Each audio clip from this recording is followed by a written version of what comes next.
বিশ্লেষণ কৰক আৰু তেওঁলোক শক্তিশালী হওক। মই ভগৱানৰ ওচৰত কৰজোৰে প্ৰাৰ্থনা কৰিছোঁ বিৰোধী শক্তিশালী হওক আৰু সকলো জ্যেষ্ঠ ভাতৃ হিচাপে নিশ্চয়কৈ এটা অতি সুখময় অনুভৱ, সেইটো ব্যক্তিগত অনুভৱ, কিন্তু ৰাইজৰ এজন হিচাপে সেইটো অনুভৱহে আচল অনুভৱ। ব্যক্তিগত অনুভৱ থাকিব, তাৰ মূল্যও আছে হয়তো, কিন্তু ৰাইজৰ অনুভৱ হিচাপে মই ৰাইজৰ এজন হিচাপে মই প্ৰবাসী ভাৰতীয় এজন, আহি থাকোঁ, দেখি থাকোঁ, ভিতৰ বাহিৰ মই দেখা পাইছোঁ।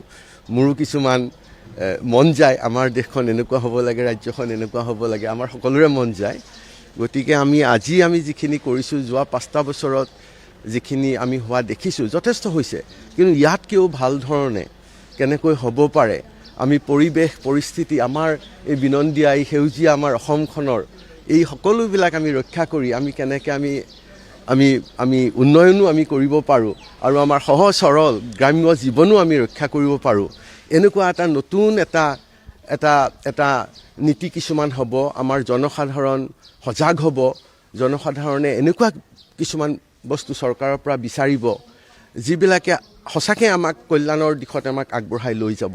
গতিকে মই আটাইতকৈ ৰাইজৰ এজন হিচাপে মই ভাবোঁ যে চৰকাৰক আমি প্ৰকৃত আমাৰ উপকাৰ কি সাধন হ'ব, সেই ধৰণৰ বস্তু আমাক কি লাগে আমি খুজিব জানিব লাগিব। চৰকাৰে দিব, কিন্তু চৰকাৰক দিক নিৰ্ণয় বাট প্ৰদৰ্শন কৰি নিয়াৰ কাম আমাৰ বুদ্ধিজীৱী সমাজৰ। গতিকে মই ভাবোঁ যে হিমন্তৰ সেইটো যথেষ্ট, তাৰ কৰ্মশক্তিৰ বিষয়ে নতুনকৈ ক'বলৈ একো নাই। সি যে আৰু দুগুণ উৎসাহেৰে কাম কৰিব এই আগন্তুক 5টা বছৰত, তাতো কোনো সন্দেহ নাই। সি বুৱতী পানীৰ নিচিনা, ঢলৰ নিচিনা।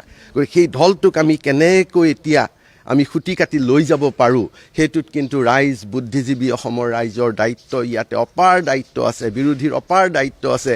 বিৰোধীয়ে কেৱল মিছা অপবাদ কৰি থাকিলে নহ'ব, তেওঁলোকে আত্মবিশ্লেষণ কৰক আৰু তেওঁলোক শক্তিশালী হওক। মই ভগৱানৰ ওচৰত কৰজোৰে প্ৰাৰ্থনা কৰিছোঁ বিৰোধী শক্তিশালী হওক আৰু সকলোৱে মিলি, বিৰোধী শাসকীয় ৰাইজ, আমি সকলো মিলি আমি অসমবাসী।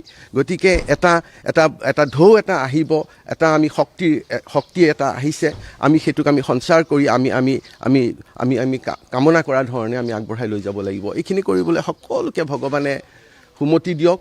আৰু মই অৱশ্যে মোৰ ভাতৃৰ প্ৰতি মোৰ আন্তৰিক শুভেচ্ছা, আৰু সি কিমান কষ্ট কৰে মই জানো।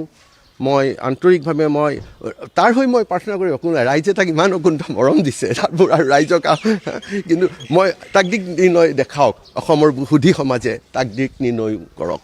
ধন্যবাদ।